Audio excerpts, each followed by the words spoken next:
Hi, y'all. Welcome back to Kentucky Cold. I'm Courtney. I'm a criminal justice major with a passion for cold cases.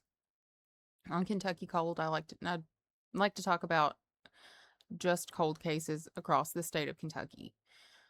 I'm hoping that getting this information out there will maybe help trigger a memory and somebody will come forward with a tip of some kind and maybe we can eventually get these cases solved. This first series, in case you missed last week, is called the Bardstown Five. It is about five people who were murdered in Bardstown. They are cold cases. One has been solved, but her body was never found. And that's the one we're going to talk about next week. Last week was Officer Jason Ellis, who uh, was murdered in 2013. And the case is still open, and there's just not been any information. This week, we're going to talk about Kathy and Samantha Netherland. It'll be pretty short because I couldn't find a lot of information. There wasn't a lot of media coverage. And I found Facebook posts and blogs and a few news articles, but overall, there's not a lot there. And it was frustrating, especially with how bad this story really is. Also, when looking for stories, I found some with certain bits of information and I wanted more. So I started digging into other things and I found that a lot of them contradict each other. So what's actually true and what isn't, I'm not sure. So I'm going to tell the story that I think makes sense, the one that seems to be the truth.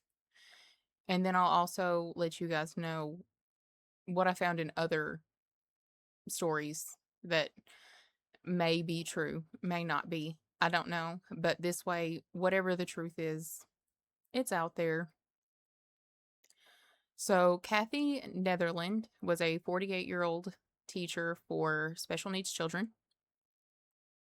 She had two daughters, Samantha, a 16-year-old in 10th grade, and Holly. I don't know how old Holly was at this time, but she was away at college. So, young adult. Um, in April of 2014, I believe it was April 22nd, Kathy didn't show up for work and she wasn't able to be reached. So they had a welfare check done by the local police. And when they arrived, Kathy's car was still in the driveway, but upon entering the home, Kathy was found dead, I believe in the kitchen. She had been shot multiple times and had stab wounds to her neck. Her 16-year-old daughter, Samantha Netherland, she was it seemed like a star student. I believe they said that she was on the academic team and maybe the chorus. And when they found her, she had been brutally beaten, stabbed multiple times. And some sources say that her throat was slit to the point that she was almost decapitated. That's one of the things that I'm not sure is true. But regardless, she did have stab wounds to the neck, like her mother. Based on everything that happened, the way the bodies were treated, it seems that Samantha was the target because Kathy had been shot while Samantha had been beaten and stabbed. So that seems more like a crime of passion. And maybe her mom was just in their way.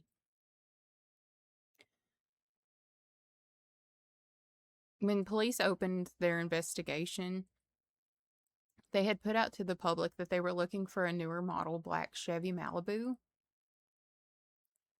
or maybe an Impala, one of the two.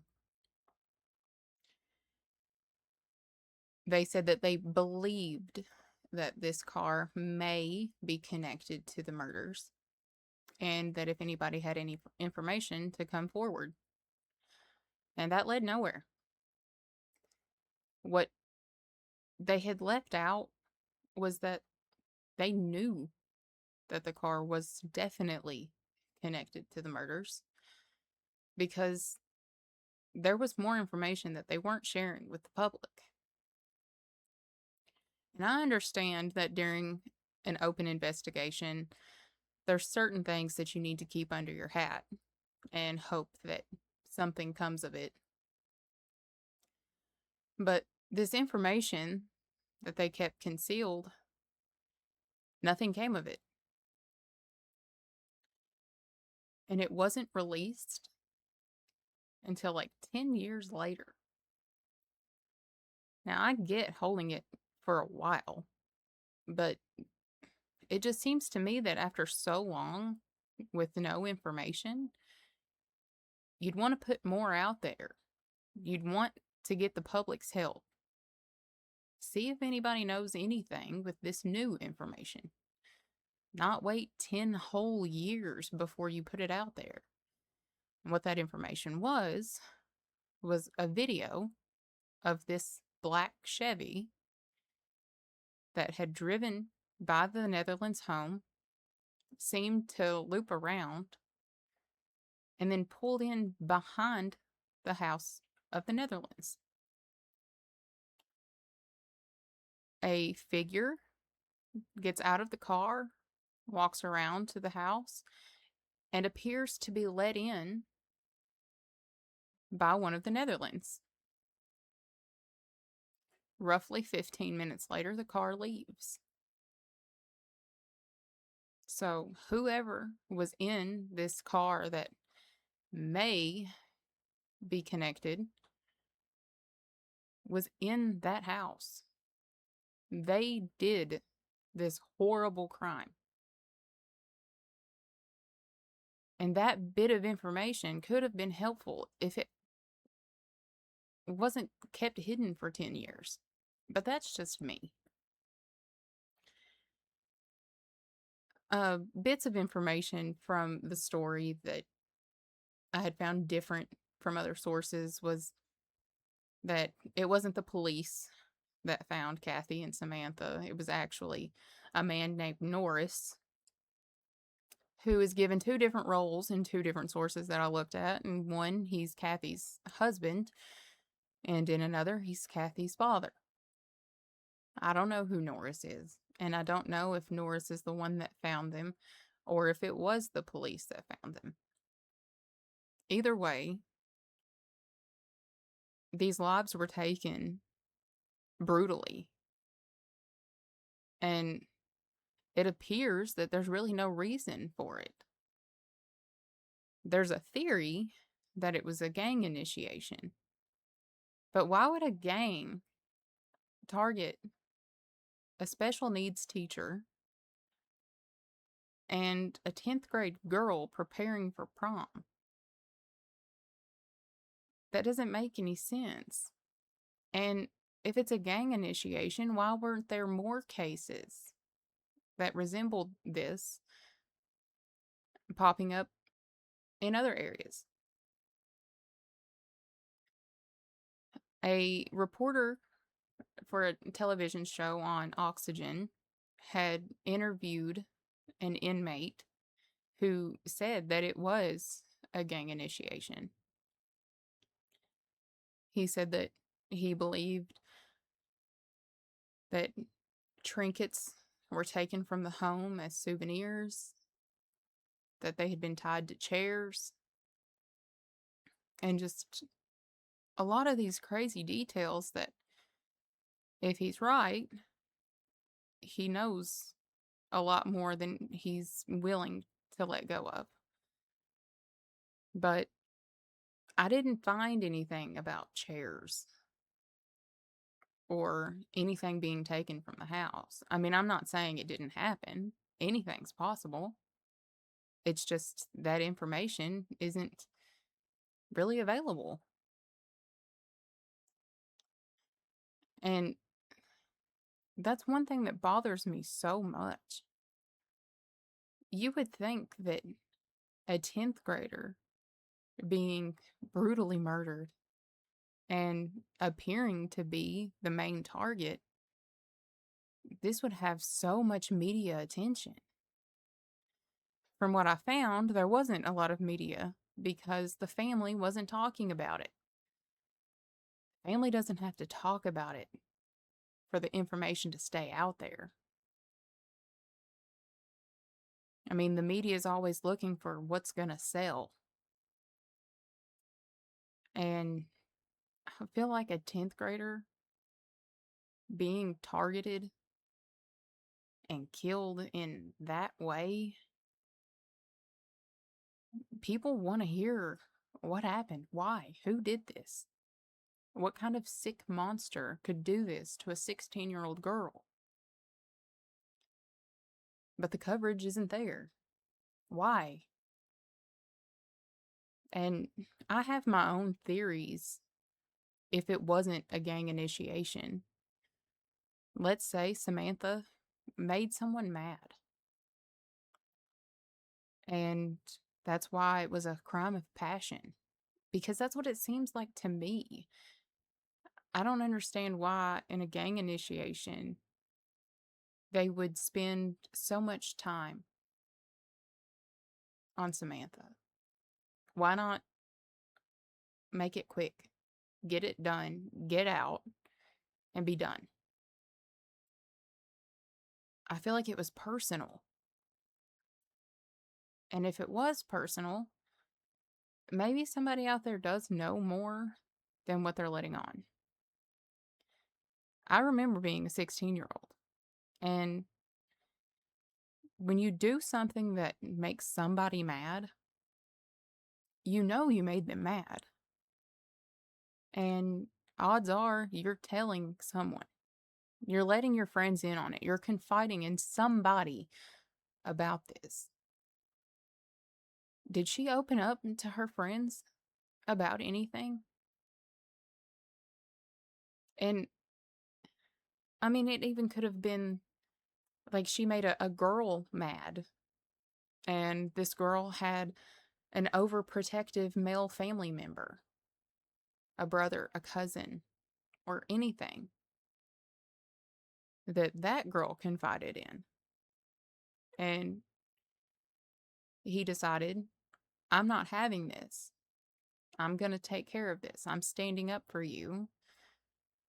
And he goes to the house in anger, shoots Kathy to get her out of the way, and then does what he thinks he needs to do to poor Samantha. I just want to know, did they talk to her friends? Did they look through phones, computers, everything? I don't know. But I hope that one day this case can be solved,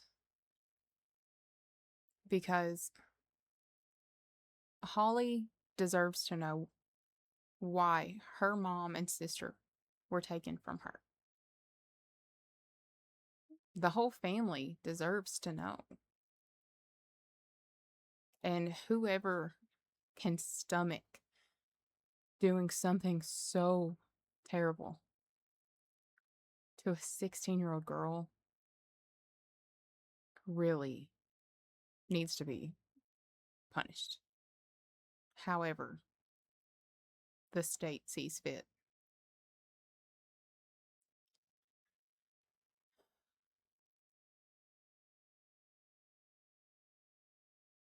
I don't think I'll ever understand the lack of media coverage, the lack of information put out by Kentucky State Police.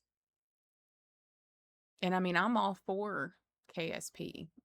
I'm all for police officers, as long as they're the good ones.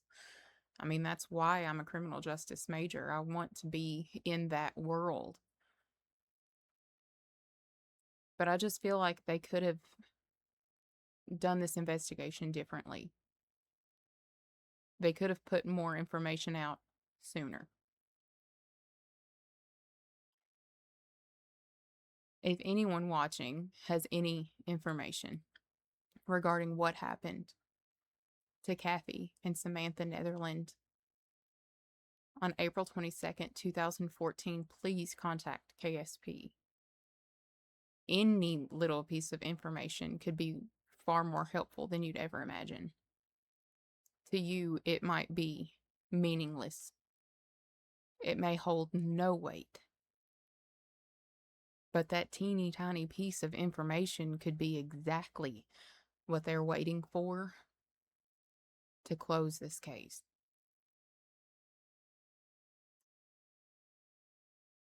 And to make it just a little bit sadder, Samantha had been preparing for prom and was buried in her prom dress next to her mother.